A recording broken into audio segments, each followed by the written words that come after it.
Donc maintenant, j'aimerais vous parler de l'empathie, la sympathie, compassion, pitié, miséricorde, pour deux raisons. Un, c'est important d'être capable d'ancrer le concept de l'empathie et de la sympathie.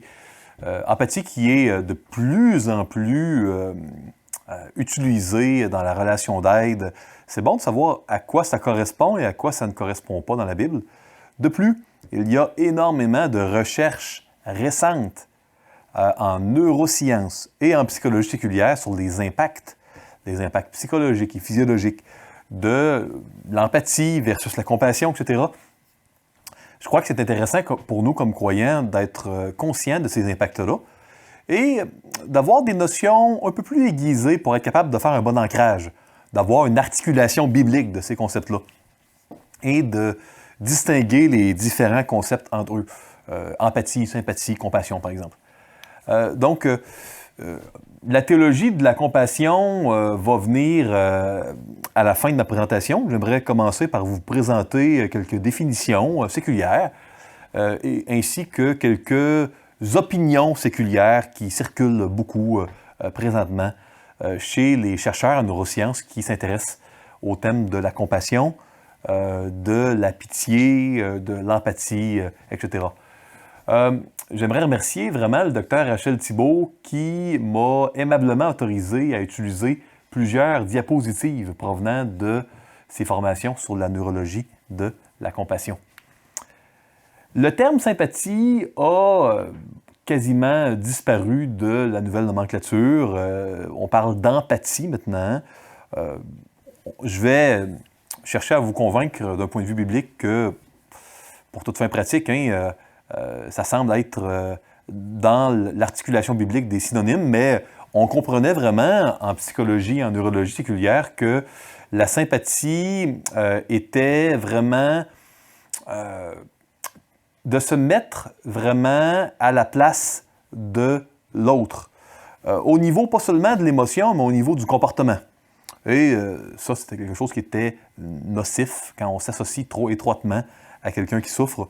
L'empathie était de dire non, il n'y aura pas de synchronisation au niveau comportemental avec la personne qui souffre, mais je vais vraiment chercher à ressentir ce que la personne ressent.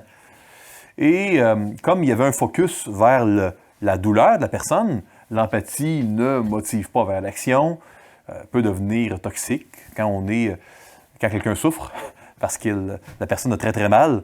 Si la personne qui va à ses côtés se met à devenir très très préoccupée par la souffrance à un point où elle ne pense qu'à ça, le même résultat va survenir et elle va devenir souffrante. On parle ici de détresse empathique à cause du focus sur la souffrance. Nous ne sommes pas faits pour le déni, pour nier, bloquer la souffrance. Nous ne sommes pas faits non plus pour être centrés et focusés sur la souffrance. Dieu nous appelle à avoir les yeux ailleurs, les yeux vers le ciel. C'est la compassion qui est l'émotion saine. C'est ce qu'on sait maintenant en neurologie, en neurosciences, qui nous amène vers l'avant.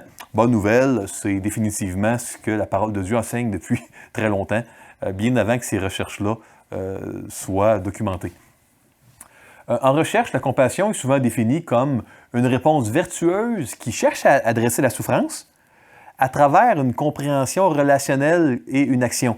En d'autres mots, la compassion, elle tient compte de l'empathie, mais au lieu d'être centrée sur la douleur, on la sent, mais on est centré vers le soulagement et vers la bienveillance et vers l'amour et on est centré vers le bien de la personne, pas seulement la douleur et enlever la douleur.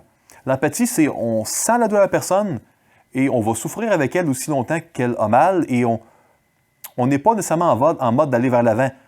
Il y a une forme de loyauté à l'état d'être souffrant et à l'étiquette que la souffrance est l'ennemi, qu'il faut chercher à éliminer. Dans l'empathie, il y a un peu comme si on disait pas question de se donner du repos avant que la souffrance soit éliminée. pas question d'accepter la souffrance. Dans la compassion, on ressent la souffrance, on ne la nie pas, mais peut-être qu'elle va rester. Puis maintenant, comment la personne peut aller mieux, puis peut aller vers l'avant. Il y a ce vecteur vers l'avant-là qui s'ajoute et puis qui pourrait être défini d'un point de vue séculier dans les recherches, la compassion. La compassion implique l'affection, la cognition ainsi que la motivation à répondre à la souffrance. Okay? La compassion implique également que la personne qui est témoin de la souffrance ressente de la bienveillance. On ressent, comme dans l'empathie, la souffrance également, mais on ressent de la bienveillance, puis un désir d'aider. La compassion est la forme que prend l'amour altruiste lorsqu'il est confronté à la souffrance de l'autre. Vouloir le bien de l'autre, ressentir sa souffrance, vouloir le bien. Puis pour cela, il faut se sentir concerné, préoccupé par la souffrance de l'autre, prendre conscience qu'il souffre, souhaiter qu'il soit guéri. On doit avoir de la bienveillance. Pas de bienveillance, mais pas de compassion. On peut avoir de l'empathie, ressentir la douleur de l'autre sans avoir de la bienveillance. Mais empathie plus bienveillance, là, on tombe dans la compassion. Ici, j'ai cité Ricard.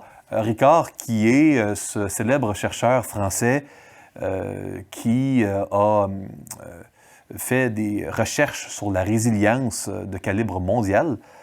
Il est également la moitié de l'année moine tibétain et puis a énormément exploré les effets par résonance magnétique de la méditation sur la résilience et qu'est-ce qui se passe dans le lobe préfrontal droit, le lobe préfrontal gauche au niveau du cerveau à la résonance magnétique si on a médité ou prié 20 minutes par jour après une semaine, après 2 semaines. C'est le genre de recherche que Ricard a fait. D'ailleurs, on parle un peu des recherches de Ricard et de la résilience dans le cours de personnalité humaine 1. Pour Ricard et son collègue Singer, la compassion met l'accent sur l'action, puis une vision positive de l'autre. C'est le jargon séculier où le bien et le mal sont souvent ancrés dans l'effet que ça va avoir sur soi ou sur l'autre. C'est quelque chose qui n'est pas absolu, mais qui est relatif et qui est variable. Le compas du bien et du mal n'est pas basé sur la Bible, ça c'est certain. Parfois va être aligné avec la Bible, parfois non. Il y a une amélioration de la résistance au stress dans la compassion. Il y a vraiment une augmentation de la résilience quand il y a compassion. On revient à l'homéostasie, l'équilibre dans le corps beaucoup plus rapidement. En d'autres mots, c'est mauvais pour la santé de ruminer et d'être dans la victimisation ou centré sur des douleurs qu'on ne peut pas changer. Il est prouvé en neurosciences que la compassion va améliorer l'immunité, le système immunitaire, ce système que l'on a dans le corps humain pour combattre les infections, par exemple, avec les globules blancs, etc., le système immunitaire, va diminuer l'inflammation. Il y a eu des recherches, d'ailleurs, récemment sur l'inflammation au niveau du tube digestif, au niveau gastro-intestinal.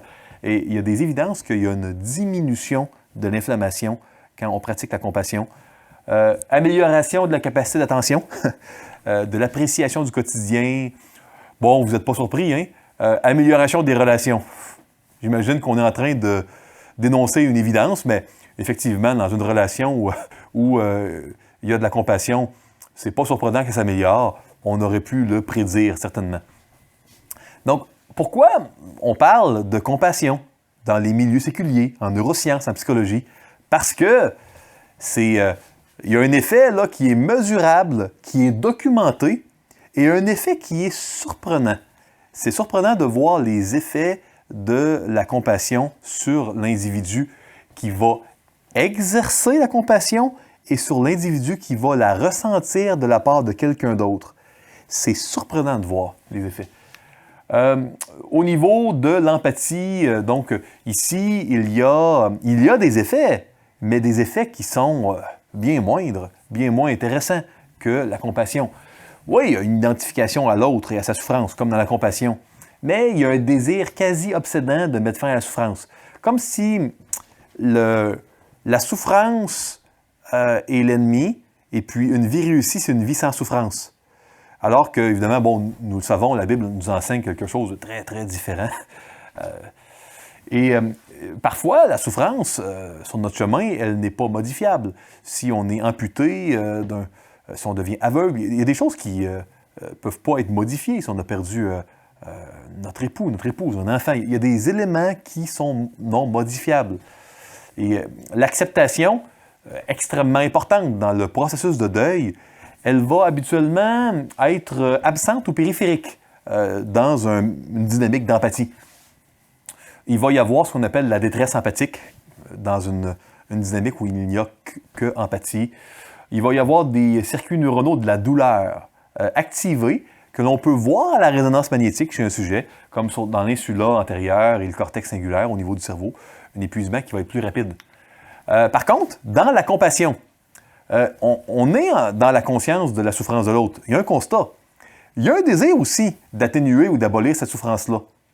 Mais sans que ce soit un désir absolu qui prend toute la place, sans faire corps avec la souffrance. Oui, puis là, il y a la grande différence. Là. Il y a émergence d'un sentiment de bienveillance. Où là, on n'est pas en train de dire bienveillance égale enlever de la douleur. Ça se peut que la douleur reste là, mais on veut le bien de l'autre. On a soudainement une définition du bien qui n'exclut pas que la douleur puisse demeurer. C'est intéressant de voir comment les concepts en neurosciences, qui sont mesurés par les effets mesurables, nous rapprochent d'une définition biblique de ce que Dieu veut qu'on fasse.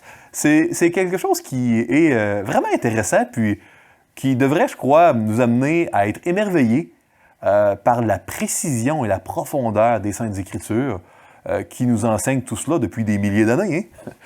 Donc, il y a émergence d'un sentiment de bienveillance centré sur le bien-être que je souhaite à l'autre et non sur sa souffrance actuelle. Il y a un discours intérieur congruent, puis centré sur une vision positive. Activation des centres neuronaux qui sont étroitement associés à l'amour maternel, à la gratification profonde, au sentiment d'être relié à l'autre positivement. Cortex orbitofrontal, médian, striatum ventral, l'aire tegmentale ventrale, qui est, souvenez-vous, hein, la porte d'entrée, là, l'aire tegmentale ventrale du circuit de la récompense, hein, avec le nucleus accumbens, puis la dopamine. Donc ça, c'est pour ceux et celles qui ont entendu là, notre discussion sur les dépendances, puis toxicomanie, circuit de la récompense. Donc ici, il va y avoir vraiment là, un effet à cet endroit-là.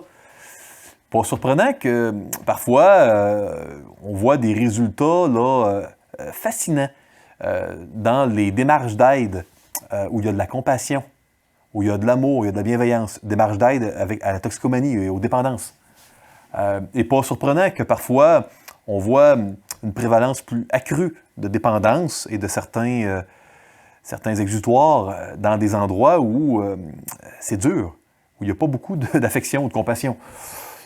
Maintenant, la toxicomanie et les dépendances sont le fruit d'une équation à plusieurs variables qu'il ne faut pas simplifier d'une manière binaire, comme s'il y avait seulement un ou deux éléments qui causent cet effet-là. Un noyau du tronc cérébral, noyau accumbens, hein, le nucleus accumbens, nucleus qui est noyau en latin, l'insula médiane, pallidum et le putamen.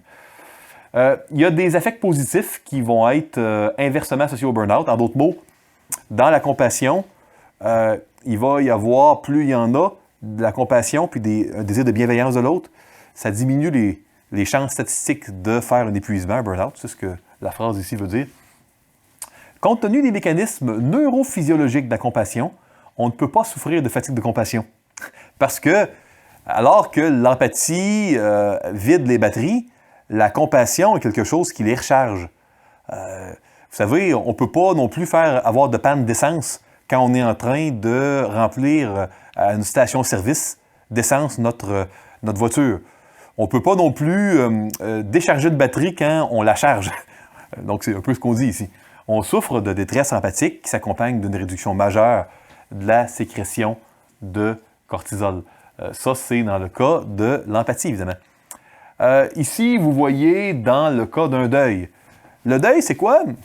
D'une manière très simplifiée, c'est l'acceptation d'une situation possiblement irrémédiable, irrévocable.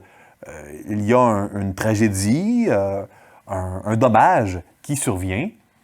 Bien souvent, un dommage qui ne peut pas être corrigé. C'est le cas du deuil, par exemple, de la vue, quand quelqu'un perd la vue, ou de quelqu'un qui va être amputé, plus de bras ou plus de jambes, quelqu'un qui va perdre un être cher, la personne est morte. Donc, il y a une acceptation qui doit prendre place, sans quoi la personne peut tomber malade et puis peut être incapable de fonctionner. Hein? Vous avez peut-être connu des gens qui ont une difficulté à faire un deuil, puis jusqu'à ce que le deuil soit réussi, ils ne sont pas capables de fonctionner. Un deuil réussi ne veut pas dire ne plus avoir de tristesse. Ça veut dire être capable d'accepter qu'un drame soit survenu pour continuer à vivre, à fonctionner. Dans le deuil, vous savez, d'un côté, on peut se durcir dans le déni puis le refoulement. Vraiment éclipser ce qui s'est passé, ne pas y penser. On peut se perdre dans l'agitation affective, cognitive, chercher à engourdir le mal par toutes sortes de préoccupations, ou on peut accueillir l'inconfort et puis l'absence de réponse grâce à la compassion. La compassion, dans les recherches récentes, est une variable majeure qui aide les gens dans le processus de deuil. Vraiment intéressant, hein? Tellement aligné avec ce que la parole de Dieu nous enseigne. Faire le deuil, on dit ici, dans une étude de 96, ce n'est pas parce que nous sommes indifférents à la douleur que nous vivons l'épuisement, mais plutôt parce que nous ne faisons pas de deuil. Ça, c'est une nuance qui est intéressante. Donc ici, il y a la compassion pour soi et pour autrui. Hein? C'est bilatéral, ça. Maintenant, voici en psychologie séculière et en neurosciences des émotions qui vont souvent être catégorisées comme ennemies de la compassion, la pitié. Et puis ça, vous allez voir, la parole de Dieu a un discours différent ici. Donc, il y a des choses qui sont alignées, mais il y a des choses qui sont vues différemment par le trend, hein, les recherches récentes et par la parole de Dieu. La pitié, quand on perd de vue la valeur de l'autre, puis qu'on le réduit à sa souffrance, c'est ainsi que la pitié va être définie, parfois, dans le monde séculier, et donc vue comme étant un ennemi de la compassion. C'est pas ainsi que la pitié bibliquement est définie. La peur, que va-t-il m'arriver si je démontre la compassion? Est-ce que je vais m'effondrer devant la détresse de l'autre? L'autre va-t-il envahir ma vie? Avez-vous déjà rencontré quelqu'un qui a eu de la difficulté à mettre des limites dans une relation d'aide? Peut-être que ça a été votre cas ou dans l'Église, vous avez rencontré des gens qui ont cherché à aider quelqu'un qui avait des besoins insatiables, des besoins sans fin. Puis la personne n'a pas réussi à mettre des limites. Et puis là, il y a une réaction inverse. Le pendule va de l'autre côté. Puis là, il semble y avoir un genre de manque de compassion. Puis les gens ne se laissent plus interpeller par la douleur des autres. Ça, c'est ce qui arrive quand on met Dieu hors de l'équation dans une démarche d'aide. Vous savez, si on aide quelqu'un au nom de Dieu pour Dieu, pas pour le bénéfice secondaire, la reconnaissance des autres ou de la personne, si on le fait vraiment pour Dieu, indépendamment des résultats, on ne peut jamais se brûler. C'est parce que nous sommes des êtres faillibles et brisés, on porte en nous la brisure du péché originel. C'est pour ça que parfois, on va mal le faire et que là, ça va nous amener à mal mettre des limites. Quand on fait des choses pour Dieu, on n'a pas besoin de mettre des limites comme une fin en soi. Les limites deviennent se mettre toutes seules à bien des égards par le focus et l'accent sur ce que Dieu veut qu'on fasse et ce que Dieu ne veut pas qu'on fasse, ce qui est la responsabilité de la personne versus celle de Dieu, versus la nôtre. Il y a des limites souvent qui vont se mettre un peu toutes seules. Je ne suis pas en train de dire qu'il n'y a pas des précautions à prendre, mais la peur est souvent une réponse qui est erronée à une erreur. Dans ce cas-ci, hein, je ne parle pas de toute peur du tout ici. Hein. Donc, si on a cherché à aider quelqu'un parce qu'on sentait peut-être quelqu'un de bien, c'était valorisant, ou il y avait des bénéfices secondaires quelconques, et puis qu'on a comme une idolâtrie insatiable, on s'est donné corps et âme à cela, effectivement, peut-être que la réaction peut être de soudainement, quand on voit de la douleur, voir ça comme un ennemi. Mais là, aimer son prochain comme soi-même, ça devient un peu complètement éclipsé, là. Donc, la réponse à ce que les gens articulent souvent comme ne pas mettre de limites. Vous verrez pas ça dans la Bible, l'histoire des limites. Dans la Bible, il y a des principes. On aime Dieu, puis on aime son prochain. Puis quand on remplit nos responsabilités dans le bon ordre, certainement, les limites se mettent toutes seules et elles découlent des principes bibliques plutôt que comme des barrières que l'on met pour éviter de sentir des malaises ou d'être fatigué. Et c'est là une grande différence avec l'idée de mettre des limites parce que je ne veux pas m'épuiser. Oui, mais dans la Bible, parfois, quand tu aimes ton prochain, tu vas être fatigué. En même temps, tu ne te brûleras pas d'une manière spirituelle, tu ne feras pas un naufrage si tu es en train de faire la volonté de Dieu. Donc, les limites naturelles, inhérentes à suivre Dieu et à s'intéresser à mettre Dieu en premier et à avoir des motifs qui sont purs, sont les meilleures limites. Puis, ce sont des limites qui se mettent toutes seules. En d'autres mots, si on focus sur des limites, souvent, on devient anthropocentrique, centré sur nous, narcissique. Quand on focus sur un accomplissement qui est basé sur les principes bibliques et on abandonne le reste à Dieu, il y a des limites naturellement bibliques et saines qui émergent et qui sont très bonnes. La peur, donc, ça serait dans ce sens-là qu'elle devient une ennemie, et même dans le monde séculier, on le reconnaît ici. Mais on n'a pas la réponse biblique que je viens de vous donner. L'indignation à outrance, la colère, quand on s'enflamme tellement contre des facteurs externes qu'on perd de vue la personne qui souffre. On voit ça parfois chez des gens qui sont indignés parce qu'il y a eu un accident ou il y a eu des choses. Puis, une indignation à outrance, ça ne change rien. Hein. Ultimement, ça a même des effets négatifs sur soi et sur la personne qui est souffrante. Même dans le monde incroyant, on reconnaît cela. Ici, se valoriser d'être là pour tous, mais de n'avoir besoin de personne, on est dans le concept de l'abnégation ici à son meilleur, où on veut remplir les besoins des autres, mais on nie un peu nos propres besoins, puis nos besoins ne sont pas une variable à considérer là-dedans. Vous savez, oui, on doit faire le bien au nom de Dieu que Dieu nous demande de faire, mais Dieu, parfois, il nous demande de se reposer. C'est ce qu'on voit dans Marc 6, par exemple. Hein. Il y avait des gens à guérir et à nourrir quand Jésus a dit à ses disciples d'aller au désert pour se reposer. Donc, il y a un désir d'honorer Dieu dans l'aide, dans les appels qu'il va nous donner, et puis un désir d'honorer Dieu dans les appels qu'il va nous donner à se reposer puis à se ressourcer. Être pressé ou préoccupé également, ça c'est un élément qui va être un ennemi de la compassion. Est-ce que souvent, quand vous êtes très, très préoccupé, très pressé, est-ce que c'est là que vous allez avoir le plus de compassion, puis d'écoute, puis de prendre le temps de vouloir de la bienveillance, puis sentir la souffrance de l'autre? Non, souvent, ce sont des attitudes là, qui sont caractérisées. Hein? Être pressé, puis être préoccupé là, en présence de douleur par... Il y a un but qui est plus important pour nous que la personne. C'est souvent ça qui nous amène à être pressé ou préoccupé. Ici, quand on parle de la compassion et de la méditation, il semble que les sujets qui pratiquent la méditation ont démontré moins d'activité au niveau de l'amygdale. Souvenez-vous, l'amygdale qui est le centre du circuit de l'anxiété, de l'insula et du cortex orbitofrontal, qui sont des sites associés à la détresse, puis au fait de détourner le regard. Donc ça, c'est vraiment intéressant de savoir ça. Il y a des résultats appréciables en 2 semaines au niveau de la compassion ressentie et exprimée, les deux. Donc ici, là, je le répète, je parle des gens qui vont pratiquer la compassion envers les autres, mais les gens qui vont la ressentir, qui vont avoir des aidants, des proches autour d'eux qui vont être compatissants. Donc ça, c'est remarquable. Contrairement à ce que l'on croyait, la compassion est bien supérieure à l'empathie. Hein, ce désir de bienveillance, qui est carrément de l'amour. Ça revient à dire, quand tu aimes quelqu'un, c'est bon. C'est un peu simpliste comme la manière dont je le dis, mais c'est un peu ça hein, que je vous dis. Il y a 2000 ans, dans Matthieu 22, 37 et 39, on est appelé, comme enfant de Dieu, à aimer Dieu, puis à aimer son prochain comme soi-même. Et de ces 2 commandements-là découle toute la loi et les prophètes.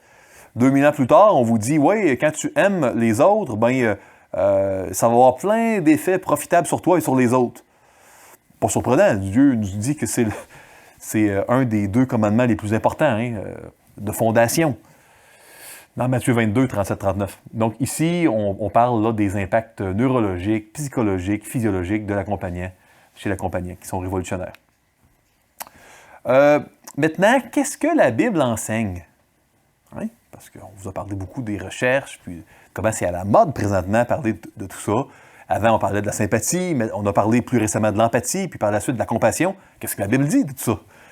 L'empathie, c'est un concept très commun en psychologie séculière, comme je le mentionnais, qui est vraiment l'idée de se mettre à la place de l'autre pour ressentir ce qu'il ressent. Le mot, il est absent de la Bible. Dans la Bible, il n'y a pas le mot empathie. Comment on peut comprendre le concept de l'empathie bibliquement? La Bible nous parle de sympathie, elle nous parle de compassion, de pitié et de miséricorde. La Bible nous parle de tout ça. Vous allez voir qu'à bien des égards, ça revient tous à l'amour. Dans la Bible, ces 4 choses-là sont bonnes. Elles sont bonnes quand elles sont pratiquées de la bonne manière, pour Dieu en premier, puis dans la bonne situation, dans les bonnes circonstances. Mais ça, c'est bon. Et l'empathie, ce n'est qu'une version de tout ça. Puis la manière de comprendre la compassion dans le monde séculier, de dire, je ressens la souffrance de l'autre, mais je veux de la bienveillance. C'est limité par la définition de la bienveillance. Ça devient quoi, la bienveillance? Vous savez, c'est quoi le bien de l'autre? Ça devient très relatif quand on n'a pas une base d'autorité qui est donnée par Dieu, quand on n'a pas la Bible, qui nous dit c'est quoi vraiment le bien, puis la fin ultime de la vie humaine, puis l'au-delà, puis la vie après la mort. Donc, il y a une profondeur incroyable que l'on va aller chercher dans la Bible qui va nous amener à aller beaucoup plus loin que l'empathie. Je suis porté à encourager les gens à utiliser le plus possible des définitions, des articulations bibliques, parce que plus on a un vocabulaire extérieur aux Écritures, qui n'est pas ancré du tout dans les Écritures, plus on peut facilement prendre une distance face à ce que la Bible enseigne, parce qu'on a de la misère à faire des correspondances, puis à voir, OK, là, si on parle de quelqu'un qui manque d'empathie ou qui en a trop, la Bible n'en parle pas. Qu'est-ce qu'on veut dire? Puis qu'est-ce que la Bible nous dit, ultimement, qu'on n'est pas en train de discuter ou de réfléchir durant le temps où on parle d'empathie? C'est pas mal d'utiliser le concept d'empathie, mais c'est intéressant, puis très judicieux, très utile d'aller vers un ancrage biblique. Sympathie. Ici, on parle du mot grec sum pathéo. Avoir ou montrer de la sympathie, c'est dans un lexique grec comme le bidag, c'est souffrir avec, c'est ça que ça veut dire. Voici un exemple, Hébreux 4.15, « Car nous n'avons pas un souverain sacrificateur qui ne puisse sympathiser à nos infirmités. Mais nous en avons un qui a été tenté en toutes choses, comme nous, à part le péché. » C'est ce qu'on voit dans Hébreux 4.15. Dans Hébreux 10 maintenant. « Car vous avez montré de la sympathie pour les prisonniers et vous avez accepté avec joie l'enlèvement de vos biens, sachant que vous avez pour vous-même des biens meilleurs et permanents. » Encore une fois, on voit que Dieu, il nous montre de la sympathie, il souffre avec nous. Dieu, il ressent parfaitement la souffrance que nous ressentons à tous les niveaux. Il n'y a pas personne qui va avoir une sympathie meilleure que Dieu envers nous, et c'est bon. Comme toute chose qui vient de Dieu, que Dieu fait, c'est bon. 1 Pierre 3. Enfin, soyez tous d'un même sentiment, sympathisants ou en train d'exercer la sympathie. C'est sûr, faites comme Dieu, imitez Dieu, fraternel, compatissant, humble. Donc, ici, on va dire que sympathisant, ça va être vraiment là l'aspect de ressentir et puis d'être proche de la souffrance, de ne pas fuir la souffrance des autres. Dieu, il n'a pas fui la souffrance des autres et ça l'a amené à la croix. Et c'est ce qui nous sauve au moyen de la foi, par grâce. Maintenant, quand on parle de compassion, on a une définition qui ressemble, parce que, écoutez, on parle d'avoir pitié puis de ressentir de la sympathie. Vous allez voir que il semble y avoir une émotion qui est plus visible dans le champ lexical ici de la compassion, qui est le mot grec splagknixomai. C'est le mot traduit souvent par ému de compassion dans les Écritures. Et ça, alors que le mot sympatheo était « il sait vraiment Dieu ce qu'on vit, puis il ressent ce que l'on ressent », ici, c'est plus, il y a vraiment une émotion, puis une affliction partagée. C'est quasiment des synonymes. Hein? C'est très, très, très proche. Vous pourriez quasiment les utiliser pour toute fin pratique comme étant des synonymes. C'est très proche. Voyant la foule dans Matthieu 9, encore Jésus, il fut ému de compassion pour elle parce qu'elle était languissante et abattue, comme des brebis qui n'ont point de berger. On voit une émotion, il est ému. Ému par la souffrance qu'il ressent. Le Seigneur, l'ayant vu, Luc 7 ici, fut ému de compassion pour elle et lui dit « Ne pleure pas ». Il y a une émotion. Luc 10, mais un Samaritain qui voyageait étant venu là, fut ému de compassion lorsqu'il le vit. Le bon Samaritain, hein, après avoir dit qu'on doit aimer notre prochain comme soi-même, c'est qui ton prochain? Ben, Jésus a amené la parabole du bon Samaritain. Puis le bon Samaritain, qui est l'exemple à suivre, il est ému de compassion. Il ressent ce que l'autre ressent, il ne met pas de barrière, et puis il laisse vraiment... il apprécie l'émotion émotionnellement de l'autre, la souffrance de l'autre. Et il se leva et alla vers son père, comme il était encore loin, son père le vit et fut ému de compassion. Il courut se jeter à son cou et le baisa. Dans Luc 15, vous avez la parabole du fils prodigue, qui de loin, hein, quand il le voit revenir, est rempli de compassion, malgré toutes les bêtises et les péchés que le fils prodigue a fait. Et c'est évidemment une parabole qui représente comment Dieu agit envers le pécheur repentant. Maintenant, un troisième mot qui est souvent traduit dans les Écritures par compassion et non pas ému de compassion. Ici, vous avez tout simplement là, le préfixe grec pollu devant la racine du mot précédent. On est encore une fois dans des synonymes pour toute fin pratique. C'est l'équivalent latin ici, ce mot-là, de cum patior, hein, souffrir avec, cum souffrir, patior, cum avec et patior souffrir. Avoir un haut degré d'affection, de compassion pour quelqu'un, on est dans des éléments quand même très, très similaires. Voici, nous disons bienheureux ceux qui ont souffert patiemment. Vous avez entendu parler de la patience de Job, et vous avez vu la fin que le Seigneur lui accorda, car le Seigneur est plein de miséricorde et de compassion. Donc ici, on voit que Dieu a un haut degré d'affection. Il souffre avec nous, puis il y a de la bienveillance, puis il nous aime. C'est une version là, avec rajouter le haut degré d'affection là, de l'autre mot qu'on a vu tantôt. Ici, on a encore un autre mot traduit parfois par compassion. Ici, on a oiktirmos. Et ici, c'est l'action qui démontre que l'on a vraiment à cœur le malheur d'une autre personne. Donc ça, il y a un accent là, sur, OK, ça s'est vraiment matérialisé par quelque chose. Là. C'est pas juste une émotion que tu as ressentie parce que l'autre souffrait puis tu souhaitais le meilleur. Il s'est passé de quoi? Je vous exhorte donc, frères, par les compassions de Dieu, à offrir vos corps comme un sacrifice vivant, saint, agréable à Dieu, ce qui sera de votre part un culte raisonnable. Hein? Ça vient de la racine de logique, le mot grec traduit par raisonnable. Romains 12:1. Donc, par les compassions de Dieu, parce que Dieu, il a vraiment démontré sa compassion envers nous. Il n'a pas regardé son égalité avec Dieu comme une proie arrachée. Christ, il s'est dépouillé, il est venu, il s'est humilié jusqu'à la mort à la croix, à cause que Dieu n'a pas été seulement quelqu'un qui ressent puis qui parle, mais il a fait. Il a agi d'une manière alignée, en phase avec sa compassion. On doit faire de même.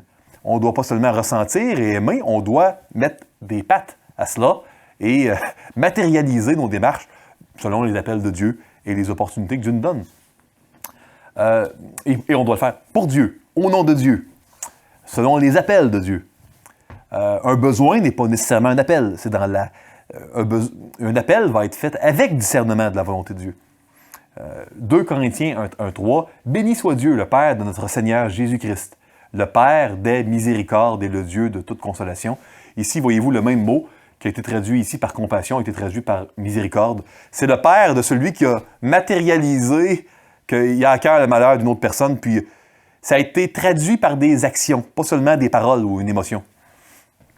C'est bon de réaliser que parfois le même mot est traduit par 2, 3 mots différents.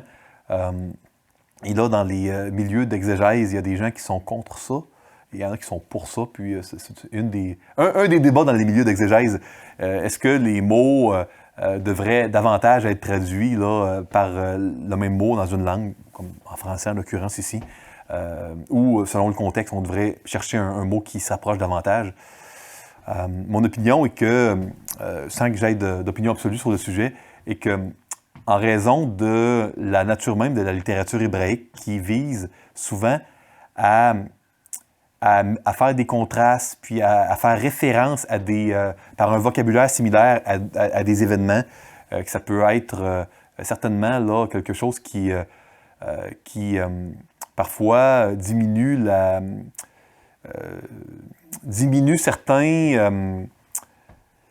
certains effets littéraires qui sont présents dans les originaux quand on traduit un mot hébraïque par 20 mots différents dans une langue. Mais bon, ça c'est un autre débat, puis c'est une autre question. Philippiens 2.1.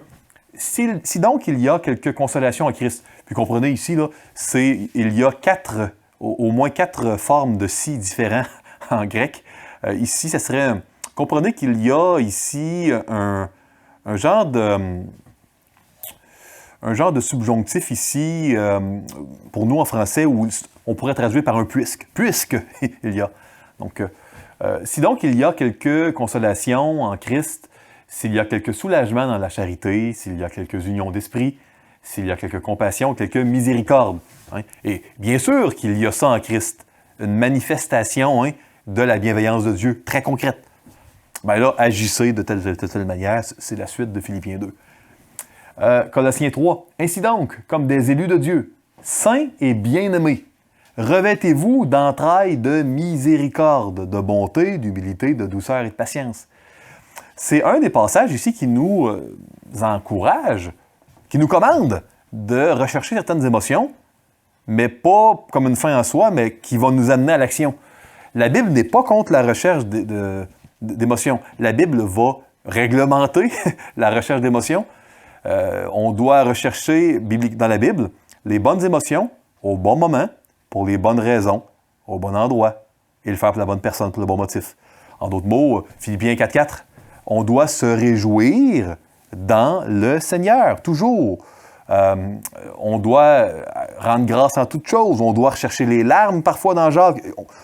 Ici, on doit rechercher, puis à se revêtir d'un travail de miséricorde, pas comme une fin en soi, dans la trajectoire, le vecteur de honorer et chérir Christ par-dessus toute autre chose. Hébreux 10, celui qui a violé la loi de Moïse meurt sans miséricorde, sur la déposition de 2 ou de 3 témoins. Bon, ici, comprenez une chose. On est dans un cadre d'alliance. Dans une alliance, il y a des bénédictions reliées à l'alliance quand on remplit les conditions. Il y a des malédictions reliées à l'alliance si on ne remplit pas les conditions. Dans la Nouvelle Alliance, Christ a rempli les conditions à notre place, mais il faut comprendre qu'il y a des impacts de remplir une alliance, d'obéir et de désobéir. Et il y en a même dans la Nouvelle Alliance. Mais la beauté, c'est que l'alliance ne sera pas rompue parce que Christ il s'est assuré là, qu'elle soit pleinement accomplie par sa mort à la croix.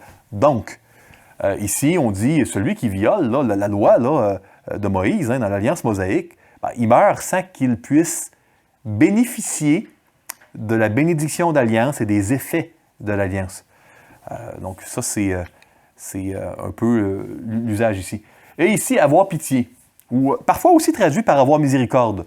Le verbe « éléo », éléos, miséricorde, le verbe « éléo », avoir grandement à cœur une personne dans le besoin, ça ressemble beaucoup. « Heureux les miséricordieux, car ils obtiendront miséricorde ». Matthieu 9, étant parti de là, Jésus fut suivi par 2 aveugles qui criaient « Aie pitié de nous, fils de David ». Aie-nous à cœur, nous qui sommes dans le besoin. Et là, c'est ce qu'on voit là qui interpelle Jésus. Jésus qui est miséricorde, incarné. Dans Matthieu 15, ça c'est intéressant. Et voici une femme cananéenne qui venait de sa contrée et lui cria « Aie pitié de moi, Seigneur, fils de David. Ma fille est cruellement tourmentée par le démon. » Un passage qui peut sembler à quelqu'un d'externe raciste, parce qu'il dit « Hey, moi j'ai été amené pour les brebis d'Israël, puis on n'est pas supposé donner la nourriture des enfants aux chiens, puis tout ça. » Puis quand on lit, on dit « Oh, hey, ça semble raciste. Pourtant, Jésus ne peut pas être raciste. » Puis il y a un contexte vraiment là, pour bien comprendre ce que Jésus est en train de dire. Jésus n'est pas raciste. Ici, on voit vraiment qu'il y a un appel à Dieu, un appel à l'aide, un appel à la compassion. « Seigneur, aie pitié de mon fils, qui est lunatique et qui souffre cruellement. Il tombe souvent dans le feu et souvent dans l'eau. » Matthieu 17. Et dans Matthieu 18, « Ne devais-tu pas aussi avoir pitié de ton compagnon, comme j'ai eu pitié de toi? » On est dans le même registre que d'aimer son prochain comme soi-même, de pardonner parce qu'on était pardonné par Dieu, etc. Jésus l'enseigne clairement, hein? Une compréhension, en tout cas pour moi c'est très clair, saine de l'Évangile amène une impossibilité à prendre la décision de pardonner. Je ne parle pas d'émotion de pardon, ici, qui peuvent être parfois exclues de l'équation. Je parle d'une décision de pardonner. Car il est dit à Moïse, « Je ferai miséricorde à qui je fais miséricorde et j'aurai compassion de qui j'ai compassion. » Encore une fois, il y a l'aspect de l'alliance. On ne peut pas espérer avoir les bénédictions de l'alliance, on n'est pas dans l'alliance. Comprenez? Oui, en Christ, plus d'enfer, plus de mort éternelle. Si on n'est pas en Christ et puis qu'on n'a pas né de nouveau, on ne peut pas espérer bénéficier de quelque chose qu'on ne veut pas. Vous comprenez? Et c'est la même chose dans l'Ancienne Alliance. Romains 9, 18. Ainsi, il fait miséricorde à qui il veut et il endurcit qui il veut. 2 Corinthiens 4. C'est pourquoi, ayant ce ministère, selon la miséricorde qui nous a été faite, hein, il y a une manifestation de la bonté et de la sensibilité et de la compassion de Dieu. Nous ne perdons pas courage. Écoutez, je vous donne des exemples. Il y en a partout dans la Bible. Je me suis limité beaucoup au Nouveau Testament. J'ai amené quelques exemples de l'Ancien. Il y en aurait tellement plus. On pourrait rester toute la journée ici ensemble. C'est pour vous montrer qu'il y a plusieurs mots. Ce qui est découvert, puis étudié, puis récemment en neurosciences, et les gens sont surpris, on a les bons paramètres de cela dans la Bible, et on l'a partout. C'est au centre vraiment du message de Dieu et de l'Alliance. C'est en lien avec qui est Dieu, et c'est pour ça que ça a des effets quand on le pratique. À cause que c'est en lien avec qui est Dieu. Et on est des créatures créées à l'image de Dieu. Il a été malade, en effet, et tout près de la mort, mais Dieu a eu pitié de lui, et non seulement de lui, mais aussi de moi, afin que je n'eusse pas tristesse sur tristesse, dans Philippiens 2, 27. 1 Timothée, moi qui étais auparavant un blasphémateur, un persécuteur, un homme violent, mais j'ai obtenu miséricorde parce que j'agissais par ignorance dans l'incrédulité. Mais j'ai obtenu miséricorde afin que Jésus-Christ fît voir en moi le premier toute sa longanimité, pour que je servisse d'exemple à ceux qui croiraient en lui pour la vie éternelle. Vous qui autrefois n'étiez pas un peuple, et qui maintenant êtes le peuple de Dieu, vous qui n'aviez pas obtenu miséricorde et qui maintenant avez obtenu miséricorde. Donc, Dieu, il est compassion, mais il faut comprendre qu'il nous donne le moyen de pouvoir en jouir à travers l'Alliance, à travers l'Évangile. On ne peut pas espérer obtenir miséricorde si on refuse le moyen par lequel Dieu veut nous le donner. Maintenant, permettez-moi de vous donner un mot important, très important, parce que Dieu l'utilise pour dire qui il est. Fait que c'est un mot qui est utilisé par Dieu pour décrire son identité. C'est le mot hébraïque « racham », traduit par « miséricorde » souvent dans les Bibles. Parfois compassion, parfois amour. J'aime, pour moi, le traduire par miséricorde et garder le chesed dont j'ai déjà parlé dans une autre formation comme amour de l'Alliance. Mais bon, c'est des concepts qui se ressemblent. Hein? Donc, d'une traduction à l'autre, ça va différer. L'Éternel répondit, « Je ferai passer devant toi toute ma bonté, et je proclamerai devant toi le nom de l'Éternel. Je fais grâce à qui je fais grâce, et miséricorde à qui je fais miséricorde. » Dans Exode 33. Et là, dans Exode 34, c'est quand Dieu crie qui il est à Moïse. Hein? Et l'Éternel passa devant lui et s'écria, « L'Éternel, l'Éternel, Dieu miséricordieux et compatissant. » Et là, le chacham est traduit par miséricordieux ici. Lent à la colère, riche en bonté et en fidélité.